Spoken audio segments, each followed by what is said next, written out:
word also hagios, meaning sacred, sometimes translated saint, deals with physical and moral purity, and it also refers to being blameless. So basically what he's saying here is Christ provides positional holiness, and the husband provides developed holiness in the practices. And then he's going to present it as without blemish. And this is a word that I wasn't all that familiar with. Years ago when I translated the New Testament, I was familiar with it, but I hadn't thought about it in a long time. But it's an interesting word. It's amamos. It means without blame, faultless. Carries with it the idea of not showing any deterioration or blemish. So when a husband loves his wife as Christ loves the church, then the husband practices the same loving traits that are seen in Christ's shed blood at Calvary. Now, let's quickly review what we've covered here.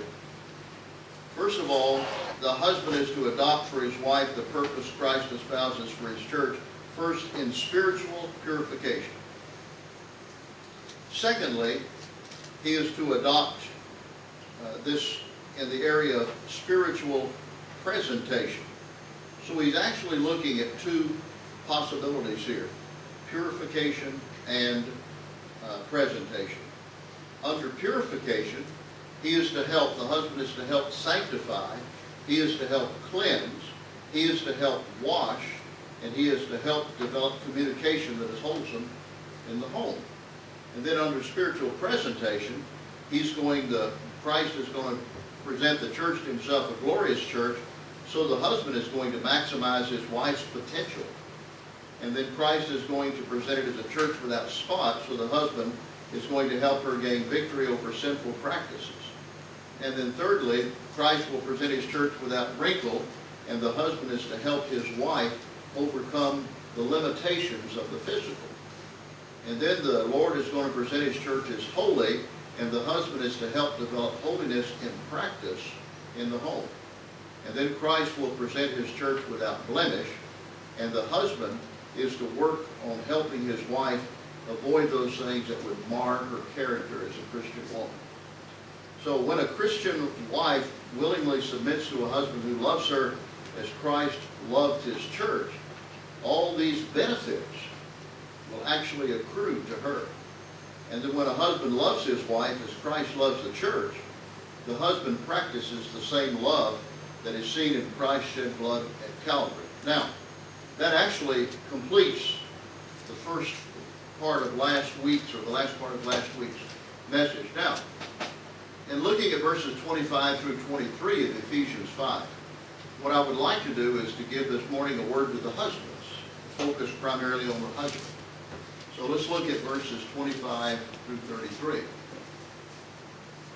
He says, "Husbands, love your wives, even as Christ also loved the church and gave himself for it, that he might sanctify and cleanse it with the washing of water by the word, that he might present it to himself a glorious church, not having spot or wrinkle or any such thing, but that it should be holy and without blemish. So," and here's the comparison, "so ought men to love their wives as their own bodies. He that loveth his wife loveth himself. For no man ever yet hated his own flesh, but nourisheth and cherisheth it, even as the Lord the church. For we are members of his body, of his flesh, and of his bones. For this cause shall a man leave his father and mother, and shall be joined unto his wife, and they two shall be one flesh. This is the great mystery, but I speak concerning Christ and the church. Nevertheless, let every one of you in particular so love his wife even as himself, and the wife see that she reverence her husband." I mentioned earlier that the husband's delegated responsibility toward his wife is actually tougher than the submission that God asks of the wife. A lot of times when you're dealing with Christian circles, there are a lot of women today who are espousing the idea of the National Organization of Women and the unisex concept. And I've heard women say, no man's going to tell me how to live my life. No man's going to be my boss. Nobody's going to be head over me. Well, obviously that indicates a lack of understanding of the biblical concept of headship. Jay Adams, who is a prominent psychologist, has written many books on Christian counseling, says this in his book, The Christian Family, page 88. He said, "If it seems difficult for wives to obey God's commandments, let them consider that by comparison to these words of Paul to the husbands, submission is relatively simple," end of quote. In other words, he's talking about the other side of submission, and that is headship. Remember, the model in the passage for the wife is the church. The model in the passage for the husband is Jesus Christ. So Adams goes on to point out on page 88, he said, "Christ has told you husbands that you must exemplify his headship over the church." End of quote. So in the home, the husband is to act toward the wife like Christ acts toward the church. He goes on to say on the next page, page 89, quote, "To be like Jesus Christ in relationship to your wife is an enormous order to fulfill," end of quote. Therefore, the husband's failure is not simply failing his wife, he's also failing to represent the Lord's love for his church, which is the model in Ephesians 5. So showing forth Christ rests upon the husband's biblical leadership in the home. That's a heavy responsibility. The primary distinction between the wife and the husband is in the roles. In all other areas, they share equally in Christ. There's no indication that the wife is mentioned as inferior to the husband. There's no place where it indicates that the husband is superior to the wife. There's no indication that the wife can't function on her own without her husband. There's no indication that a husband can't function on his own without a wife.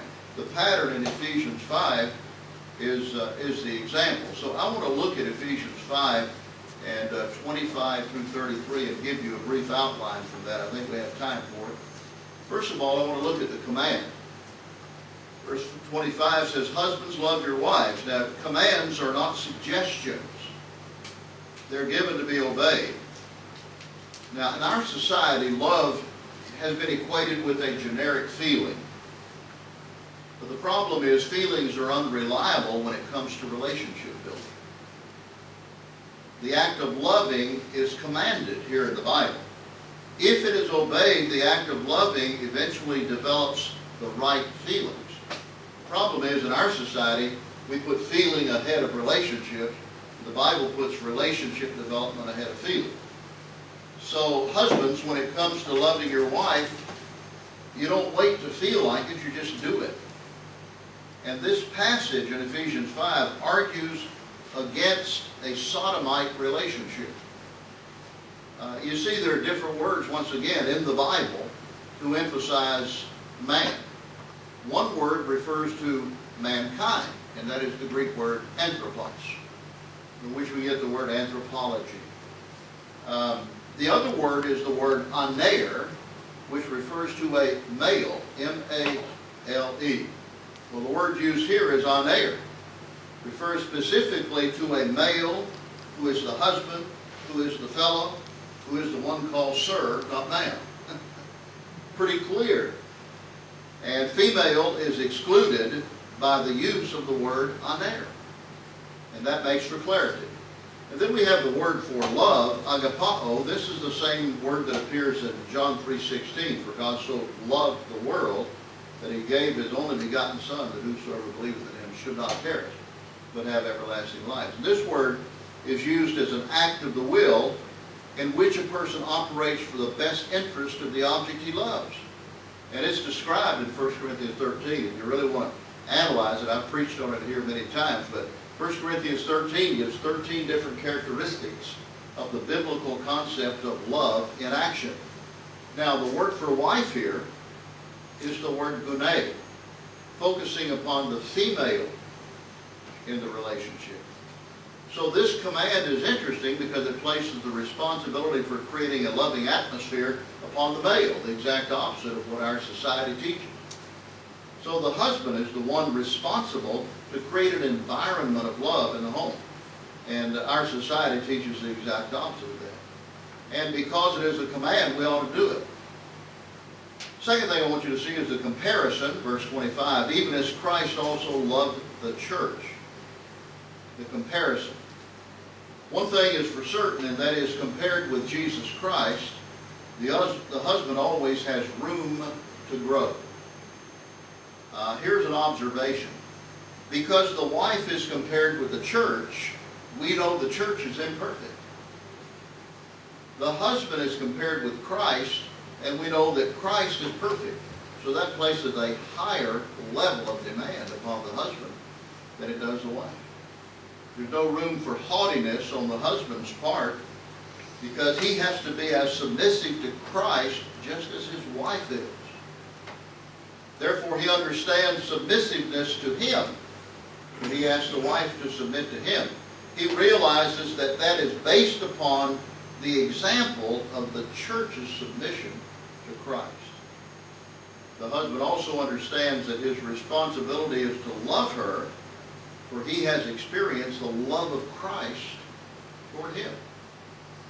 So the first thing that we have looked at here is the command, husbands, love your wives. Second is the comparison, even as Christ loved the church.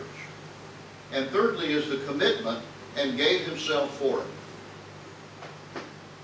The word gave is an interesting word. Once again, many words used in the Greek language. This is the word parodidomi. It seems what it carries with it, the idea is to yield authority to surrender to deliver over to. And it came to mean commit. So when Christ came, he was committed to the cross to demonstrate his love for us and for his church. So the husband, like Christ, must be committed at the same level as Christ was. And when it said that Christ set his face as flint toward Jerusalem, he said, I must go to Jerusalem. I must be betrayed. I must be crucified in order to rise again the third day. If every husband would realize that the sacrifice of himself leads to a resurrected marriage, that would help. So in the marriage ceremony, we include these lines, until death do us part. So the husband will love and protect her unto death. She will love and support him unto death.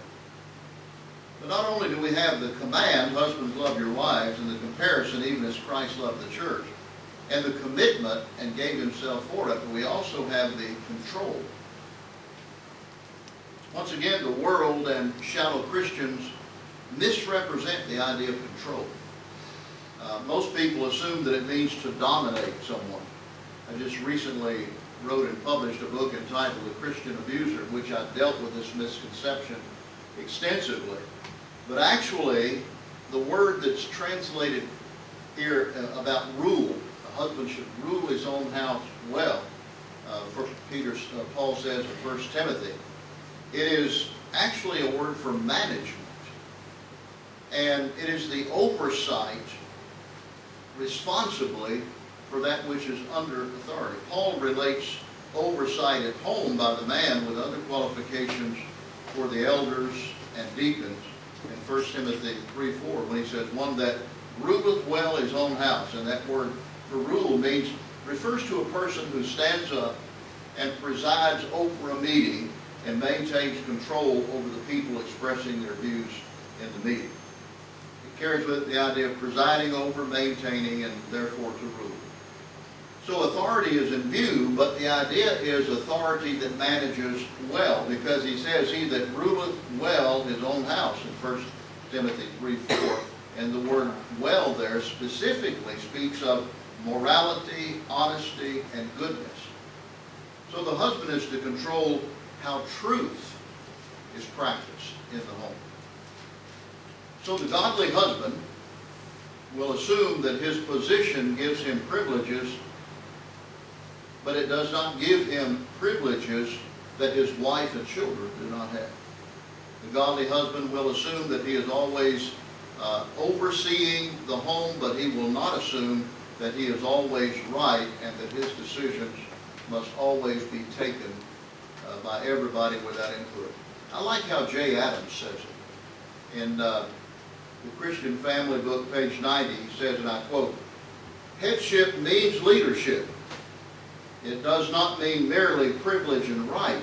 It does not mean merely authority to exercise. It does not mean merely the wearing of the uniform and having the right to give the final word.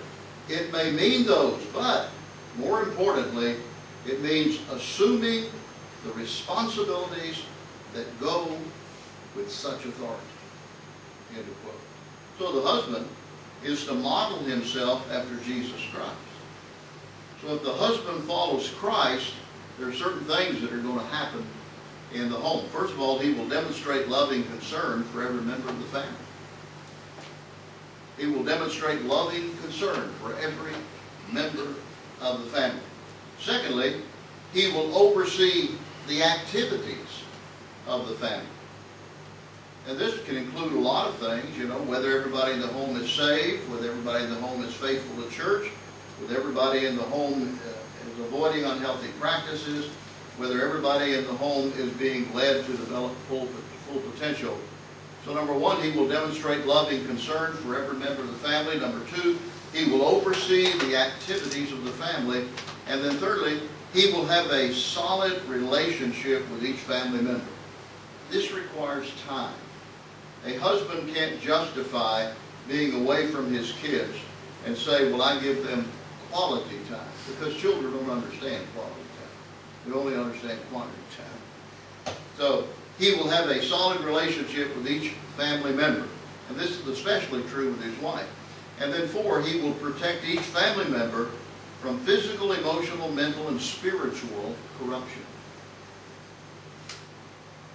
He will protect each family member from physical, emotional, mental, and spiritual corruption. So, first of all, he will demonstrate loving concern for every member of the family. Secondly, he will oversee the activities of the family. Thirdly, he will have a solid relationship with each member of the family. And fourth, he will protect every member of the family from physical, emotional, mental, and spiritual corruption. Just as Christ loves the church, the husband will love his wife, and he will develop her to her full potential. I have a definition of leadership. I think I put it in the bulletin.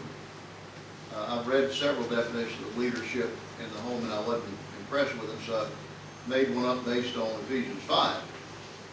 Leadership can best be defined as responsible management which develops those under the leader and glorifies God by the methods. J. Adams says on page 95 of his book on the family, quoting now, when Paul says that the husband is the head of the wife as Christ is the head of the church, it is the kind of headship that Jesus exercises over the church that he's talking about. End of quote.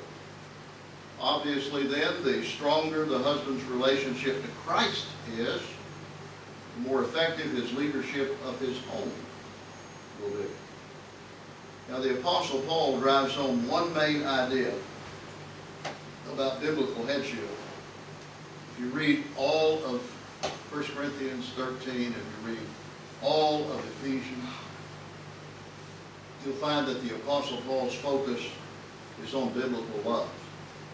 Because he knows that if a husband treats his wife with biblical love, then he knows that her response will probably be right. You see, the pattern of love in the Ephesians passage is Jesus Christ, the Savior. Now, on the back of your bulletin, you will have some of these, so I'll just touch on them before we close. Characteristics of biblical love. Biblical love is constructive, so it focuses on building up rather than tearing down. That's the idea of edification, edify. It's constructive. Secondly, biblical love is compassionate, and that means it focuses on nurturing the individual steps necessary to build the wife up, a growth process. Biblical love is also complementing, and we use the word complete, P-L-E, not comply, P-L-I, meaning that it shares instead of hoarding. That is, it seeks to become integrated with the other person in order to strengthen the other person, to complement that person's abilities. And then we said, number 4, biblical love is cooperative. It seeks to work with the other person rather than against the other person. In other words, biblical love is team-centered. So it's constructive, compassionate, complimenting, cooperative, and then biblical love has conscience. It's based upon God's personhood, love is. God is love. His Word, based upon His Word, based upon the sacrifice of Christ. Therefore, biblical love has to serve to help produce in the person love a sense of what is right and a sense of what is wrong. So biblical love has conscience. And then biblical love is completing. That is, while supporting individuality of the person loved, it provides support for the spiritual maturing process.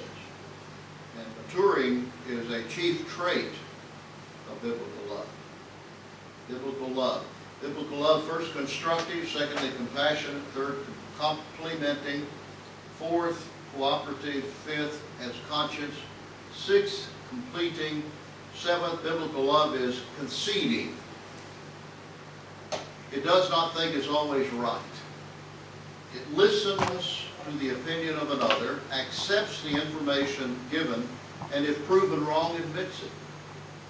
See, loving leaders are not always right, and if they are truly loving leaders, they will admit it.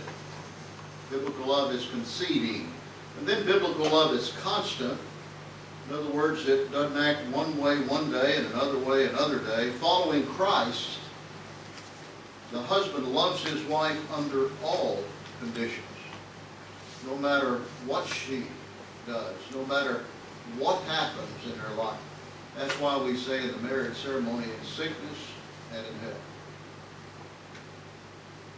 Biblical love is, last of all, continuous. We have in the marriage ceremony this statement, until death do us part.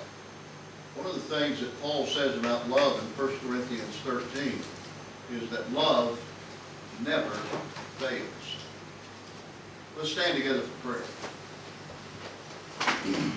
Father, thank you for your guidance in our lives. Thank you that you've given us the roles that you've created us to fill. Most of the problems that we face come when we resist or rebel against what you've established as the pattern you approve. Help us to realize that building the Christian home means building it the way God said it should be built. Help us as husbands to provide the love our wives need, and help our wives to be willing to support and cooperate in a way that honors the Lord Jesus Christ. Speak to our hearts as we open the altar now, I pray in Jesus' name. Amen. Let's stand together. What page? 366. 366. God spoken to your heart. The altar is open. Have thine own way, Lord.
Lord, lay some soul upon my heart, and then, Lord, for George, lead us in prayer.